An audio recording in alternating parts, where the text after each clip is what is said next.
shall reflect on the life of St Dominic Guzman. The name Domingo means I belong to God. In time, this founder of the great order of preachers, the Dominicans, was to prove the truth of its meaning by the joy that radiated from his mystical union with God. Born of a nobleman named Felix de Guzman and Blessed Joan of Aza at Castile in Spain, Dominic studied at Palencia and in the year 1196 joined the canons regular at the Cathedral of Osma. He led a disciplined life of prayer and penance.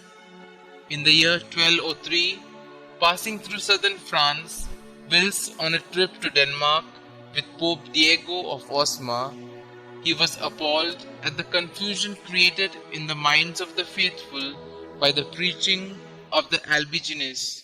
The Albigenses claimed to be Christians, but held the heterodox belief that flesh and all matter was evil, that the spirit was of God, and that flesh and spirit were therefore in permanent conflict. Further, they denied the incarnation and rejected the sacraments. Pope Innocent III launched a crusade to preach against the heresy, but the failure of the mission of the papal legates and the preachers in Languedoc in 1206, arriving as they did with much show of pomp, convinced Dominic and his bishops that the heretics could be won over only by austerity that equaled their own. His evangelical preaching having taken birth, Dominic rose to the occasion. He established a convent of nuns at Prorul with a group of women converted from the heresy, and with his group of friar preachers was welcomed to Toulouse by Bishop Flores, who established them as diocesan preachers in 1215.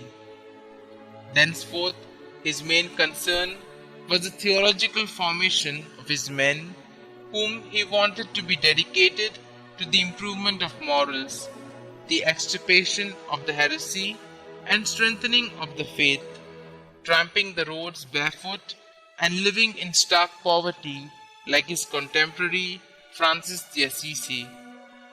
Liturgy and contemplation were directed to the apostolate by Dominic, his ideal being to pass on the fruits of contemplation. As a result, subsequent to the lengthened sermons he preached before Innocent III and his court, he was appointed papal theologian, an office ever since held by a Dominican priest. The church initially looked askance at the idea of anyone but consecrated clergy preaching the faith. However, the evident success of the friars eventually prompted Pope Honorius III to say, when granting the order his formal approval in 1216, that we pray and beseech you to preach the gospel in season and out of season.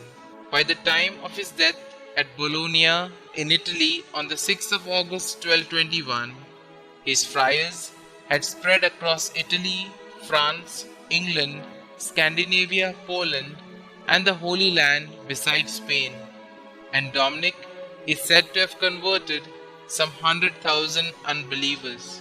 What won him both souls and followers was obviously his personal charm, his obsession with truth, an acute sense of duty tempered by a tender love for the soul of the sinner.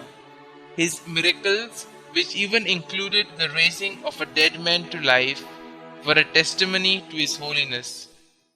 Dominic was canonized on the 3rd of July 1234 by his friend Pope Gregory IX.